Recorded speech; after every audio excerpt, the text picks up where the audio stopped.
के निश्चय बताए हैं। एक स्वयं के ऊपर निश्चय, बाप के ऊपर निश्चय, परिवार के ऊपर निश्चय और ड्रामा में निश्चय। इन चारों ही चीजों में जो भी हम ब्राह्मण बनते हैं उनका जब निश्चय स्थिरियम हो जाता है इन चारों ही तरह से, तो बाबा उसको संपूर्ण निश्चय बुद्धि कहते हैं। और जितना निश्चय बुद्धि होता जाता है, बेहद में निश्चय बुद्धि कहेंगे जब अपने संपूर्ण लक्ष्य को प्राप्त कर ले, क्योंकि निश्चय बुद्धि ही विजयंती होता है। तो आपके लिए विजय की जो भी परिभाषा है, आपने समझा मेरा ये टारगेट है, आपने उस टारगेट को पा लिया, विजय हो गई आपको, इसका मतलब बेहद का निश्चय बुद्धि है आप। और या फिर उस बेहद के निश्चय को धारण करके आप उस यात्रा पर खड़े हो गए जहां से आपको अपनी मंजिल स्पष्ट दिखाई देती है।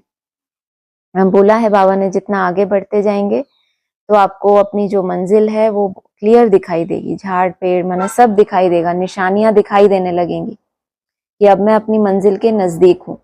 जो भी हमारे अंदर प्रोग्रेस हो रही है तो वो हमारे निश्चय के आधार से ही है। जिस भी माया के रूप को आप जीत रहे हो, जरूर कहीं ना कहीं निश्चय है आपको कि मैं जीत लूंगा, तभी आपने विजय पाई है। हाँ जी, और दूसरा क्या था? जी ऐसा था कि हद में और बेहद में निश्चय कैसे काम करता है? हद में तो यही है, श्रीमत जो भी बाबा से मिलती है, हमें मुरलियों की जो भी श्रीमत मिलती है उसमें निश्चय रहना। बेहद का निश्चय ये है कि फिर याद की यात्रा में माया के कितने भी ऑपोजिशन हो, स्वयं का कितना भी डाउनफॉल देखने में आए, तमो प्रधानता देखने में आए, तो भी बेहद यात्रा में रुके ना, माना आप कोई लिमिट में ना बांधे कि इतने साल का पुरुषार्थ है, यहां तक निश्चय बुद्धि रहना है। बेहद हो जाए, अनलिमिटेड हो जाए, इसको कहेंगे बेहद का निश्चय। कोई सीमा नहीं बांधी हुई है आपने, बस आगे बढ़ते रहना है। हाँ जी। जी दीदी, और चेतना संसार से कैसे विरक्त होती है? चेतना संसार से कैसे विरक्त होती है? जब कोई बात पहले सुनते हैं, हम दिमागी रूप से सुनते हैं, कोई कोई बात कहते हैं कि मन में लग गई, कहते हैं ना तुम्हारी ये बात दिल को लग गई। नहीं तो कई बार हम सिर्फ सुनते हैं, वो बाबा कहते हैं ना बुद्धि तक तीर लगता है, कोई बात दिल तक आपके छू जाती है। चेतना माना जो चैतन्य है, बुद्धि, मन और बुद्धि ये है चेतना हमारी, मतलब आत्मा इन्हीं से ही है। आत्मा का अस्तित्व माना मन, बुद्धि और संस्कार।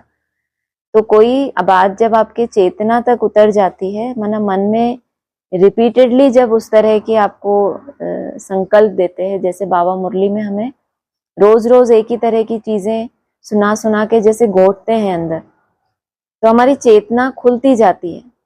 सिर्फ एक दो बार सुनने से नहीं, इसलिए बाबा को इतने सालों पहले पढ़ाई पढ़ानी पड़ती है ताकि वो बातें हमारी चेतना तक उतर जाएं।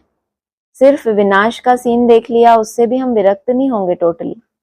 विरक्त सिर्फ स्थूल रूप में होना होता तो वो तो पहले भी साधु सन्यासी हो चुके।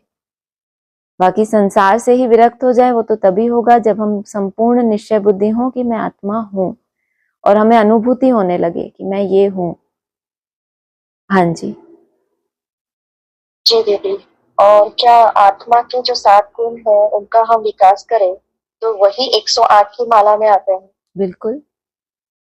आत्मा तो परम धाम में सब ही पवित्र हैं, उस दिन मुरली में भी आया था, लेकिन वहां भी नंबरवार है। जब आत्मा बन के गए, लेकिन किस विधि से वहां पहुंचे हैं? क्या सजाएं खाकर पहुंचे हैं? क्या योग बल से पहुंचे हैं? क्या कर्म भोग भोग कर पहुंचे हैं? तो जो सजाएं खाकर पहुंचे हैं वो आत्मा भी पवित्र बन के गई है। लेकिन एक होता है अपनी ताकत से, जो बाबा ने पढ़ाई पढ़ाई उस आधार से पवित्र बनना। तो कहेंगे जो आत्माएं पढ़ाई के आधार से, अपने पुरुषार्थ के आधार से उन 7 ही गुणों को 100% तक ले जाती हैं, उनमें भी नंबरवार तो होंगे। 100% तो ले गए, लेकिन जो टाइम लिमिट दी गई थी उसी टाइम लिमिट में ले गए, या 10 साल बाद ले गए, 20 साल बाद, तो उस हिसाब से माला बन जाती है। हाँ जी। तो ये जो हम गुण बढ़ाते हैं तो इससे पाप की याद सहज बन जाती है? बिल्कुल। आत्मा के जो गुण हैं, बाप के अंदर, बाप तो सभी गुण उसमें हैं ही, लेकिन उसमें से ये जो 7 विशेष बताए हैं, माना ये आत्मा जब सबसे ज्यादा अपनी टॉप मोस्ट स्टेज में होती है तो उसमें ये 7 ही गुण भरपूर होते हैं, और जब एकदम लास्ट में होती है तो बस इन गुणों के लिए वो तड़पती रहती है। साधनों में सुख ढूंढती है, नहीं मिलता। संबंधों में सुख ढूंढती है, नहीं मिलता। तो हर जगह से वो समझ ढूंढती है, भगवान को पुकारती है, शांति ढूंढती है। वो हर स्थूल में ही सूक्ष्म को ढूंढना चाहती है। तो वो तामसी बन जाती है, तब ये हालत होती है। जब वो अपने स्वरूप को पहचान के उसमें टिकती है तो ये सब गुण अपने आप इमर्ज हो जाते हैं। हाँ जी। जी। और फिर बाप समान साक्षी कैसे बने, और ड्रामा की कोई घटना में हम साक्षी कैसे बने? जितना जितना बुद्धि में ये आपने मंथन करके घोट लिया, नथिंग न्यू, कुछ भी ये खेल चल रहा है, ये रियल नहीं है कुछ भी, ये एक ड्रामा है। हम आत्माएं बाप के घर से आए थे यहाँ रोल प्ले करने, अब हमें वापस जाना है। सिर्फ थोड़ा समय का ये खेल है, हिसाब किताब है, इसको चुकतू करके मुझे वापस बाप की गोद में जाना है। और उस बाप से जब यहाँ इस सृष्टि में आए तो यही प्रॉमिस करके हम आए थे कि हम जल्दी से वापस आके आपसे मिलेंगे, बस ये एक साइकिल पूरा करे फिर आपसे मिलेंगे। तो अभी वो समय आ गया, हम तो नहीं पहुंच सकते थे उस तक, वो हमें लेने आया है। तो हम ड्रामा की हर चीज में साक्षी हो जाते हैं जब हम खुद को आत्मा निश्चय कर लेते हैं। तो जो हम साक्षी होना होता है स्थितियों परिस्थितियों में, चाहे हमारे जीवन में कोई ऐसी सीन आ जाए, चाहे दूसरों के जीवन में आ जाए, तो हर एक आत्मा की अपनी यात्रा है, उसके अपने अपने हिसाब किताब हैं। तो मेरा अपना चक्कर है, उनका अपना चक्कर है, सबको अपना अपना पार्ट प्ले करना ही है। तो एक खेल की तरह इसको देखना, रियल नहीं समझना, ये मेरे संबंध हैं, ये ही रियल है। तो जब आपका इससे पिछला जन्म था तो स्मृति क्यों नहीं है, कौन थे? ये शरीर छूटेगा फिर भी स्मृति चली जाएगी। तो ये जो भी बातें हैं आत्मिक स्वरूप में टिकने की बाबा ने बताई हैं, इनको जितना अच्छा हम घोट लेते हैं तो हम स्वयं के प्रति भी साक्षी हो जाते हैं और दूसरों के प्रति भी। हाँ जी। तो ये बात हुई ड्रामा की घटनाओं में साक्षी बनने की, पर बाप समान साक्षी बनना है तो बाप इस ड्रामा के लिए ही तो साक्षी है ना, इस ड्रामा में ही तो सब कुछ है। हम बच्चे भी इस ड्रामा के चक्कर में हैं, सृष्टि है ही मतलब इस ड्रामा, और किससे उसको साक्षी होना है? सृष्टि में ही उसके बच्चे भी हैं, उसके भक्त भी हैं, सब तरह की आत्माएं हैं, आसुरी भी हैं, दैवीय भी हैं, लेकिन वो सदा ही साक्षी है। कोई अच्छा पुरुषार्थ करे, कोई पुरुषार्थ ना करे, वो कोई ऐसा नहीं है कि उनको कोई बहुत खुशी हो जाती है इसने बहुत अच्छा पुरुषार्थ किया। ड्रामा में नूंद है, हर एक को फल मिलता रहता है उस अनुसार। तो इंटरफेयर नहीं करता इसका मतलब वो साक्षी है। लेकिन तुम बच्चों के लिए आया हूं ये भी कहता है, तुम्हारे बिना मुझे घर सूना सूना लगता है। सब आत्माओं को परम धाम जाना है, लेकिन वो बाप किन्हीं बच्चों के लिए ये कहता है कि तुम बच्चों के बिना मुझे घर सूना लगता है। तो कितने भाग्यशाली वो बच्चे हैं जिनको आज स्वमान याद दिलाया कि सृष्टि के रचता के तुम नंबर 1 संतान हो। संतान तो सारी दुनिया भी है, लेकिन तुम हो नंबर 1। हाँ जी। जी। फिर ड्रामा में संपूर्ण निराकारी, निर्विकारी और निरअहंकारी कैसे बने? जो हम अभी पुरुषार्थ कर रहे हैं ये इसी के लिए है। मनसा में हम निराकारी बनने का पुरुषार्थ कर रहे हैं। संकल्प माना आकार, कोई भी संकल्प नहीं है तो निराकार। संकल्पों से क्या होता है, कुछ ना कुछ आप सोचते हो, अच्छा बुरा, तो आकार दे रहे हो ना। शून्य में से क्या कर रहे हो? शून्य में से कोई ना कोई आकार बना रहे हो ना। वैसे तो शून्य है जब कुछ भी नहीं चल रहा संकल्प, लेकिन आप आकार देते हो उसको, कुछ ना कुछ क्रिएट करते रहते हो। तो निराकार माना कोई संकल्प नहीं। निर्विकार माना जो 5 विकार हैं वो सब निकल जाए। और निरहंकारी, जब आत्मा बनते हैं तो संपूर्ण निरहंकारी बनते हैं। तो जो अभी हम पुरुषार्थ कर रहे हैं, बाबा ने कहा है निराकारी बनेंगे तो निर्विकारी और निरहंकारी स्वतः बन जाएंगे। तो हमने जो मूल प्रैक्टिस है, कोई आकार ना हो संकल्पों का, उसको हमने पकड़ लिया, तो निरहंकारी और निर्विकारी बनते ही जाएंगे। हाँ जी। जी दीदी। और जब बाप हमें विश्व कल्याण के कर्तव्य के कार्य के लिए चुनते हैं, तो हमारा व्यवहार लोगों के प्रति कैसा होना चाहिए? आपको क्या लगता है? और सबके साथ तो एक जैसा ही होना चाहिए, जैसे बाप हमें समभाव माना एक जैसा भाव। वो भी टाइम लगता है, क्योंकि बाप ने चक्कर नहीं लगाया है 84 का, हमने चक्र लगाया है। अभी सिर्फ बुद्धि में ये समझ आ जाए कि बाप हमारा ऐसा है तो हम भी बन जाए, टाइम लगता है।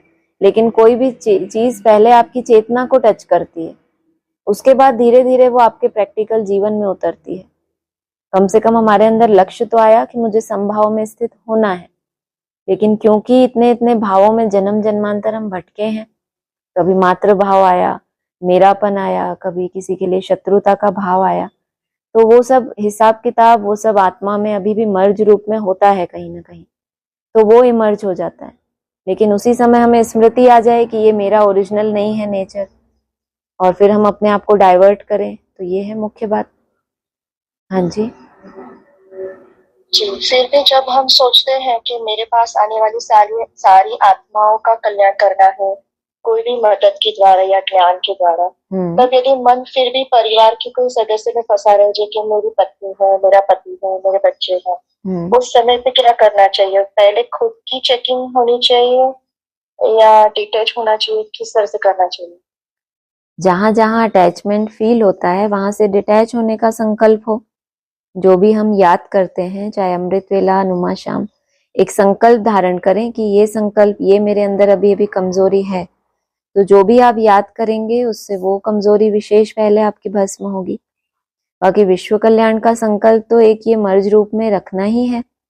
अगर आप इमर्ज रूप में नहीं भी करते, लेकिन ये तो संस्कार ही होता है कोई कोई आत्माओं में सबके लिए अच्छा सोचने का। इसका मतलब ये नहीं है कि उनके अंदर अटैचमेंट नहीं है अपने बाल बच्चों के लिए। दूसरों के लिए अच्छा हम सोचें, उसमें कोई बुराई नहीं है। और जो हम निजी अपना पुरुषार्थ कर रहे हैं, उससे जो ये हमारी पर्सनल कमजोरियां हैं ये निकल ही जानी है। हाँ जी जी, तो फिर हमारे जीवन में मुख्य ऐसे कौन से संस्कारों को अपनाएं जिससे हम सदैव बाप के समीप रहे और सदैव विजय बने रहे? जो बाबा हमें मुरलियों में सुनाते हैं, और जो बात आपको टच कर जाती है कि ये ऐसा ऐसा मुझे करना है, तो समझो कि ये बात बाबा ने मेरे लिए बोली और मुझे ऐसे ऐसे आगे बढ़ना है। हमारी यात्रा बहुत लंबी है। कोई भी ऐसे, बाबा तो कहते ही हैं अव्यक्त वाणी में कितनी बार, तुम सिर्फ 3 बातें धारण करो। आज भी 2 बातें बोल दी, स्वमान की शान में रहो, समय के महत्व को जानो। तो ऐसे कहते हैं कभी तुम 3 बातें धारण करो, कभी 2 बातें। लेकिन मुख्य है हमारी जो प्रैक्टिस।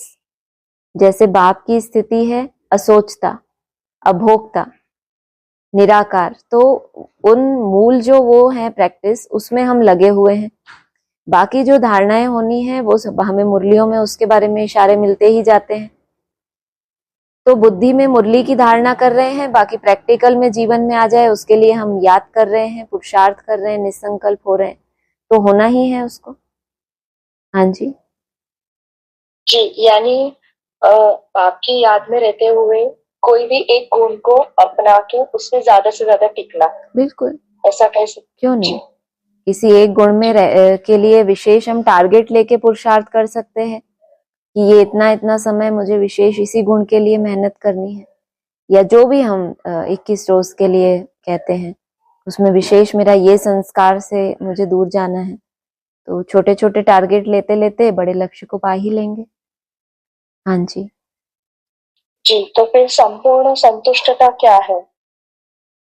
जब कोई भी इच्छाएं ही ना रहे, ना स्वयं के लिए, ना दूसरों के लिए, ना हद की कोई इच्छा, ना बेहद की किसी प्राप्ति की इच्छा, सिर्फ बाप में समाना है, बाप समान बनना है, तो कहेंगे अभी आत्मा संतुष्ट हो गई। जो इसको है ना, उसकी समझ इतनी डेवलप हो गई कि कुछ भी हद की प्राप्तियों से संतुष्टता जो मिली वो विनाशी है, वो आज है कल नहीं रहेगी। लेकिन जो निराधार माना बिना किसी प्राप्ति के भी मैं संतुष्ट हूं, तो ये है मेरी आत्मा में जो संस्कार भर रहा है हमेशा संतुष्ट रहने का। हाँ जी फिर भी दीदी कई बार ऐसा होता है कि सब कुछ हम नॉलेज में रखते हुए भी कई बार ऐसा होता है कि हम अकेले हैं, अकेले ऐसा महसूस हो रहा है, या फिर कई बार ऐसा भी लगता है कि ये जब हम देख रहे हैं वो भी सब गलत है, कुछ चाहिए नहीं, पर फिर भी संसार में चलने के लिए तो कुछ ना कुछ तो होना ही चाहिए। ये सब जब मन दुविधा में आता है तो क्या करें? कला तो बाबा ने यही सिखाई है कि जो भी आपके कर्तव्य हैं, अव्यक्त वाणी में यहाँ तक आ गया कि जो भी आपके ब्राह्मण बनने के बाद के भी कर्तव्य हैं वो सब पूरे होंगे आपके, तब आप फिर छूटेंगे, तब फिर देवता बनेंगे।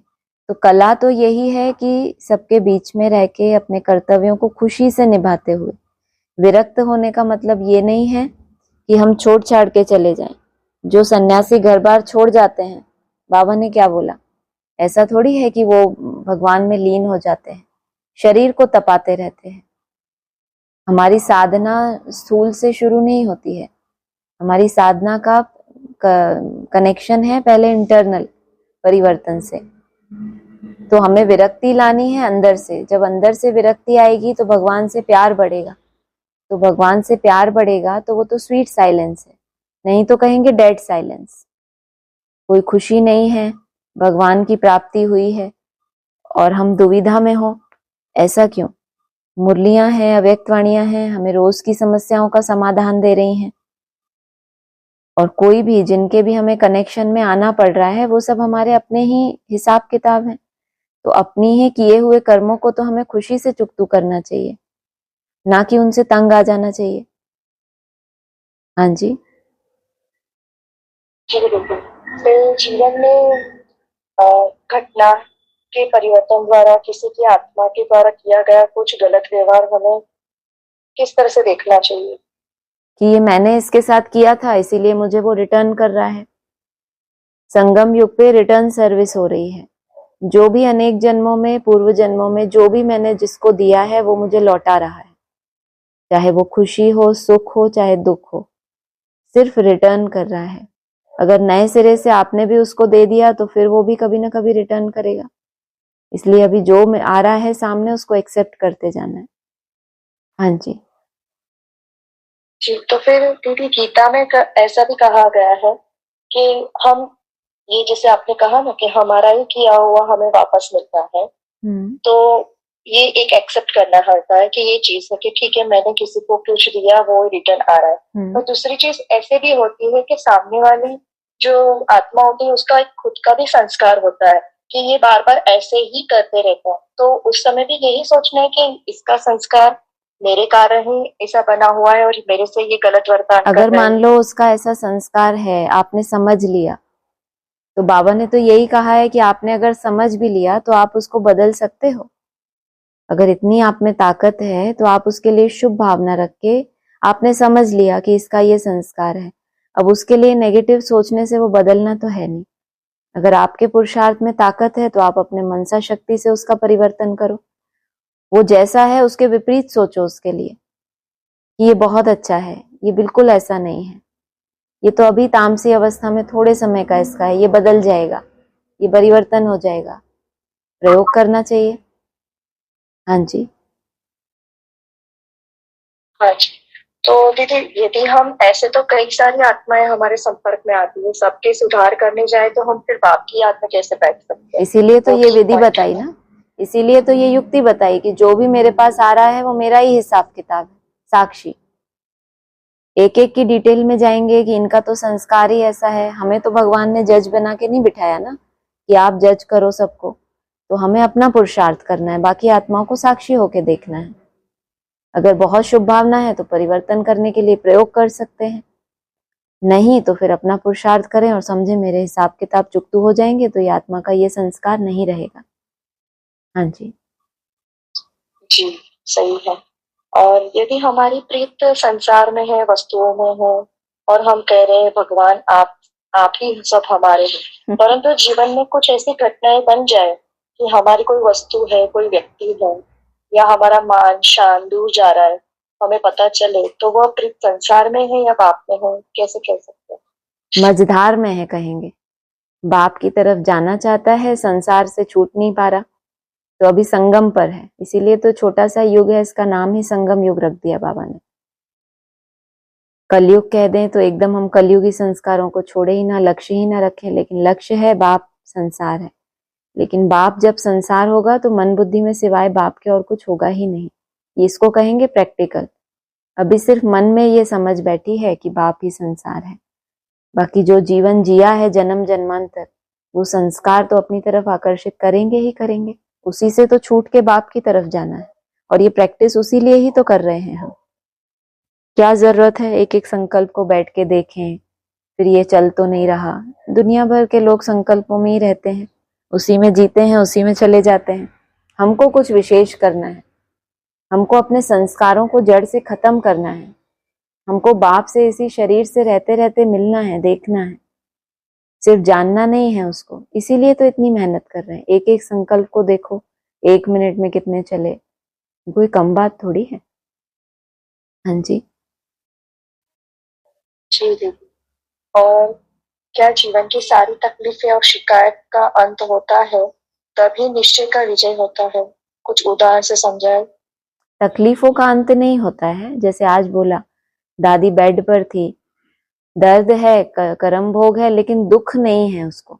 दुख होता है आत्मा को, दर्द होता है शरीर को। जो परिस्थितियां बनती हैं, मान लो कोई कर्म भोग आया, कोई संबंधी ने शरीर छोड़ा, ये सब बाहरी चीजें हैं, वो कभी खत्म नहीं होगा। कोई ना कोई तो कभी ना कभी शरीर छोड़ेगा ही। कोई कभी बीमार पड़ेगा, कभी कुछ होगा, कभी हमें होगा, ये सब तो चलता ही रहेगा। ये सब अंत होने जाए तो कब कौन निश्चय बुद्धि बनेगा? संगठन तो कभी बन ही नहीं पाएगा, क्योंकि अभी एक के हिसाब किताब आए, फिर दूसरे के कब चुकतू होंगे, कब उसका परिवर्तन होगा। राजधानी तो फिर बनने से रही।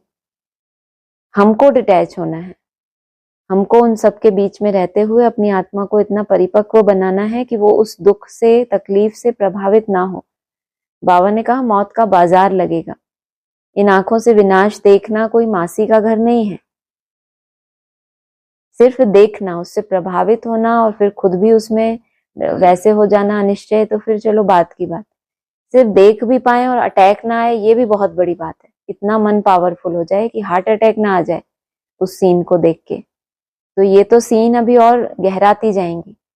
उस दिन अव्यक्तवाणी में भी आया था मुरली में, दुनिया में जहर तो और बढ़ता ही जाएगा, लेकिन हम डिटैच होते जाएंगे, हम साक्षी होते जाएंगे, और हमारी यही विजय है। कोई माया का रूप है ही नहीं सामने, तो विजयंती किस बात पे विजयंती? विजय तो दुश्मन पे पाई जाती है।